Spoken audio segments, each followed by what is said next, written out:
ফুল তুলতে গেলে আমার ১টা ঘন্টা সময় লেগে যায়। কেন জানো? তোমরা হয়তো বলবে, "এই কটা ফুল তুলতে ১ ঘন্টা সময় লেগে যায়?" আরে জানো না, একেকটা গাছে তো একেকটা ফুল। তো এদিক ওদিক সেদিক করে সব ফুল সংগ্রহ করতে, করতে সময় লেগে যায়। আর আজকে দেখো আমি কিন্তু একটা শাড়ি পরে নিয়েছি ঠাকুর পুজো দেবো বলে। অনেকদিন আগে আমাকে শাশুড়ি মা এই শাড়িটা দিয়েছিলেন যে পুজো পার্বণে পরার জন্য। তো পুজো পার্বণ তো সেরকম কোনো কিছু হচ্ছে না। আর আমার শাড়িটা পরতে এত ইচ্ছা করছে আজকে, কেন কি জানি হঠাৎ স্নান-টান করে পুজো দিতে যাবো যখন, তখন মনে হলো কি এই শাড়িটা পরি। অনেক দিন ধরেই ইচ্ছে করছে পরতে। একদম পিওর কটন তো গায়ের সাথে লেগে আছে, গরম লাগছিল ঠিকই। দেখতেই পাচ্ছ আমি হয়তো ঘামিয়ে নিয়ে স্নান হয়ে গেছি। কিন্তু ভীষণ, ভীষণ ইচ্ছা করছিল যে শাড়িটা পরি। আর এখন না এরকম হালকা পাতলা শাড়ি পরতে কিন্তু খুব ভালো লাগে। বিশেষ করে এরকম হালকা কালারের শাড়ি পরতে, মানে সাদার মধ্যে এরকম টাইপের শাড়িগুলো রেডের মধ্যে থাকবে আর কি। দারুণ লাগে কিন্তু পরতে, পুজো উপলক্ষে বিশেষ করে। তো দেখো আমি আমার গণেশকে কিন্তু ভালো করে মুছিয়ে নিচ্ছি। আর আমি শুনেছি গণেশের পেটে যত তুমি হাত বোলাবে, যত ভালো করে মোছাবে তত নাকি ভালো। তা যাই হোক, সেই জন্য মানে একদম ছোট বাচ্চাদের মতো করে ওরমভাবেই প্রত্যেকদিন তো স্নান করাই আমি আর কি। স্নান বলতে গেলে ভালো করে গামছা দিয়ে একদম চকচক করে মুছিয়ে দিই। আর সত্যি কথা এর জন্য আরও চকচক করে। এত ভালো লাগে কি বলবো। তো পৈতেটাকেও ঠিক করে নিচ্ছি, পৈতেটা পাল্টাতে হবে। পৈতেটা না একদম ছিঁড়ে যাচ্ছে আর কি আস্তে, আস্তে। তো আবার একটা ছোট্ট পৈতে এনে গণেশের গলায় আর কি পরিয়ে দিতে হবে। তো যাই হোক, পুজো দিতে গিয়ে কিন্তু ২ ঘন্টা কাটিয়েছি। আর আমার ভোলে বাবা, এই যে ভোলে বাবাকে এখন স্নান করাবো। সত্যি কথা, ভোলে বাবাকে স্নান করাতেও অনেকটা টাইম লেগে যায়। আর এই যে ফুল, তো ফুল, বেলপাতা, তুলসী পাতা সব এক জায়গায় করে নিয়েছি একদম। তো সেই জন্যই বললাম যে একেকটা জিনিস একেকটা জায়গায় রয়েছে, গিয়ে তুলতে, তুলতে অনেকটা টাইম লেগে যায়। তা যাই হোক, সকালের টাইমটা আজকে আমি অনেকটা টাইম ধরে পুজো দিয়েছি। তার মধ্যে তো আবার শাড়ি পরে ঘেমে নিয়ে স্নান হয়ে গেছি। আসলে দাদাভাই ছিল বাড়িতে, কিন্তু খাবারের অত চাপ ছিল না। কারণ হালকা পাতলা টিফিন করবে বলেই দিয়েছে আগে। তাই জন্য আমি বললাম ঠিক আছে। আর পুজোটা দেখবে একটা শান্তির ব্যাপার। এটা যদি তুমি মন থেকে মানে শান্তিভাবে যদি না দাও তাহলে কিন্তু মনটা ভালো লাগে না। আর গুছিয়ে, গুছিয়ে দিতে তো অনেকটা টাইমই লেগে যায়। তো ঠিক আছে, এক দিন একটু দেরি হলে কোনো অসুবিধাও নেই। আর আমি দেখো সুন্দর করে গুছিয়ে নিয়েছি আমার ঠাকুরের আসনটাকে। আর এত ভালো লাগে ফুল দিয়ে সাজালে পরে। তো তখনও প্রসাদ দেওয়া হয়নি। দাদাভাইকে বললাম লাড্ডু নিয়ে আসতে। আজকে লাড্ডু দিয়ে ভোগ প্রসাদ দেবো আর কি।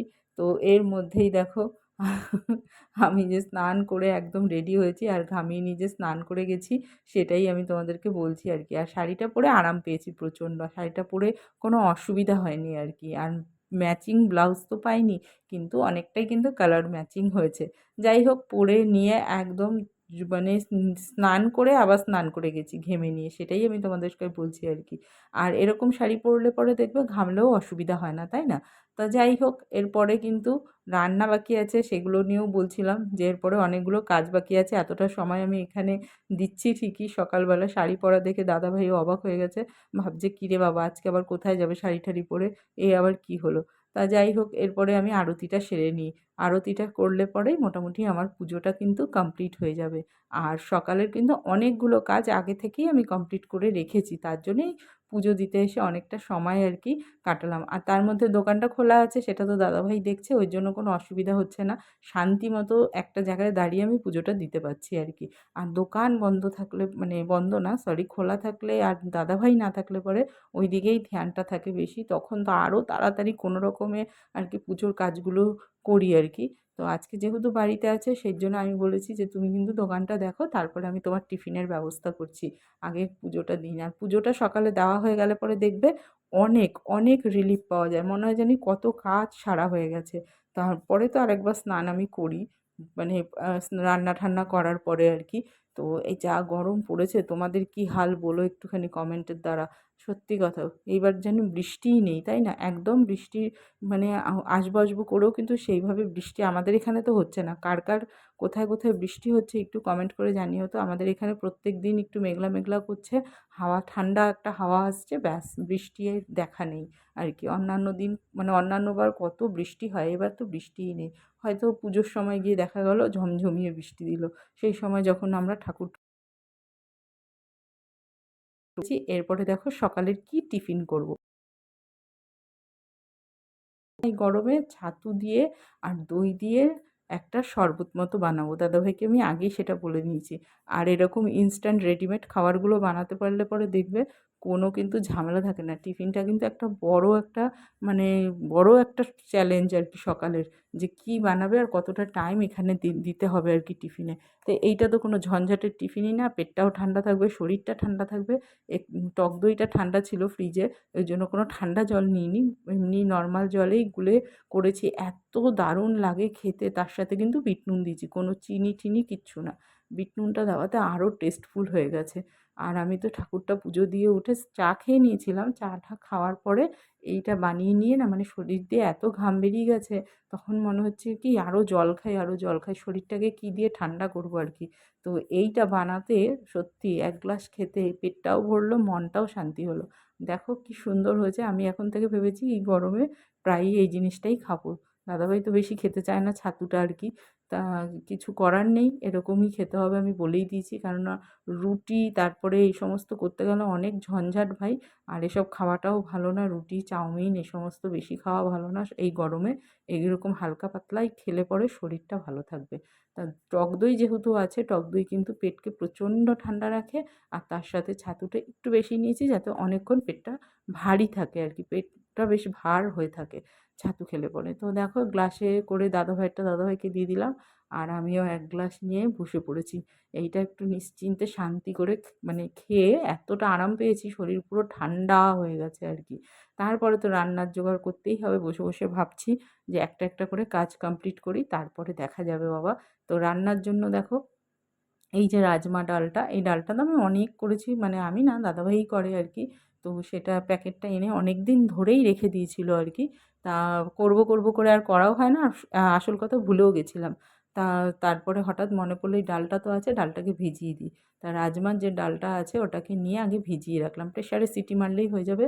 তো এই ডালটা করলে পরে অনেকদিন ধরেই আমরা খাই আর কি, একদম বেশি করে বানাই। আর এর মধ্যে দেখো কাসুরি মেথি আর একটা মশলাও দিয়ে দিয়েছে। কাসুরি মেথি আমার ঘরেই সবসময়ের জন্যই এনে রাখা থাকে বড় প্যাকেট, ওই জন্য না দিলেও কোনো অসুবিধা হতো না। তা যাই হোক এই প্যাকেটে এখন থেকে দেখছি এই মশলাটা দিচ্ছে। আগে এরকম মশলা কিছু দিত না, এখন দিচ্ছে। তো আমি ঠান্ডা জলেই দেখো সব কিছু ভিজিয়ে রাখলাম। আর এইখানে পেঁয়াজ, টমেটো, কাঁচা লঙ্কা সব কিছু কাটা রয়েছে। আর কিছুটা মশলা থেঁতো করাও রয়েছে। আর কিছু মশলাপাতি যেগুলো লাগবে সব সাইডে এনে রাখা রয়েছে। আর এইটা কি বলো তো পেঁয়াজি হবে। তো পেঁয়াজির মানে এদিকে বেসন দিয়ে পেঁয়াজ তো কুচি করাই ছিল, একদম মেখে একদম বানানো হয়ে গেছে। একদম গরম, গরম পেঁয়াজি একটু টেস্ট করে দেখবো যে নুন টুনগুলো ঠিক আছে কিনা। পেঁয়াজি খেতে কিন্তু দারুণ লাগে। ওই যে বললাম গরমে এখন হালকা রান্না ছাড়া আর কোনো কিচ্ছু করব না বলেই দিয়েছি। এইসব রান্না করে এগুলো খেলে পরে পেটটাও ভালো থাকবে, শরীরটাও ভালো থাকবে। তো একদম হালকা ফুলকা রান্না। এই ডালটা বানানোর পরে ডালটা তো দারুণ লাগে খেতে। ডালটা তো হয়ে মানে খুবই সুন্দর ডাল। এটা দিয়ে তুমি রাত্রেবেলা রুটিও খেতে পারবে। তা যাই হোক এসব করে ঠোরে নিয়ে আমি এবার একটুখানি ফেস প্যাক লাগাবো। পুরো ঘামিয়ে নিয়ে স্নান হয়ে গেছি। আর ভালো লাগছে না। তেল চিটচিট করছে মুখ টুখগুলো। মানে এতক্ষণ ধরে এত কাজ করার পরে তো একটু ফ্রেশ তো হতেই হবে। স্নান তো আমাকে করতেই হবে। সকালে তো একবার স্নান করে ঠাকুর পুজো দেওয়ার জন্য ওই স্নানটা করি আর কি। এইবার দেখো বাসন-টাসন মেজে মানে সব কাজ সারা হয়ে গেছে। লাস্ট হচ্ছে এবার নিজে একটু ফ্রেশ হবো। তো পুরো ভিডিওটা তোমাদের কেমন লাগছে অবশ্যই, অবশ্যই কমেন্ট করে জানিও কিন্তু। ভালো লাগলে সবার মধ্যে একটু ছড়িয়ে দিও যাতে আরও সবাই দেখে আনন্দ পায়। আর সুন্দর, সুন্দর কমেন্ট দিয়ে আমার মনটা ভরিয়ে দিও যাতে আমি আরও সুন্দর, সুন্দর এরকম নতুন, নতুন ভিডিও তোমাদের সামনে আনতে পারি। মানে উৎসাহটা আর কি পাই। যাই হোক তোমরাও তো সুন্দর, সুন্দর কমেন্ট সবসময়ের জন্যই করছো। খুব ভালো লাগে কমেন্ট পড়তে। আর আমি প্রত্যেকের কমেন্টের রিপ্লাই দেওয়ারও চেষ্টা করি। আর এই করতে, করতে দেখো ফেস প্যাক মাখা হয়ে গেছে। ৫টা মিনিট রাখবো। এই ফেস প্যাকটা বেশিক্ষণ রাখতে লাগে না। তো স্নান করে চলে আসলাম খাবারের টেবিলে।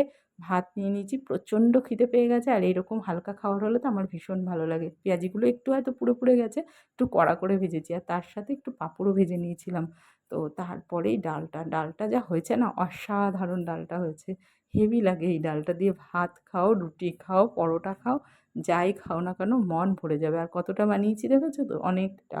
মানে কয়েকদিন বসে এখন এই ডালটা খাবো আর কি। এই ডালটা একটু বেশি করেই করে রাখি যাতে অনেকটা দিন যায়। আর ভীষণ ভারী হয় ডালটা, যে তুমি যে বেশি করে খেতে পারবে সেটা না। অল্প, অল্প করে খুব ভালো লাগে খেতে। খুব টেস্টফুল হয়।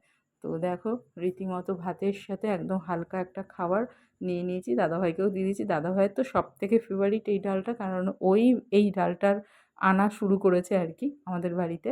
কারণ ও খেতে ভীষণ ভীষণ ভালো লাগে। তো চলো চলো আজকের মতো টাটা, পরে দেখা হবে।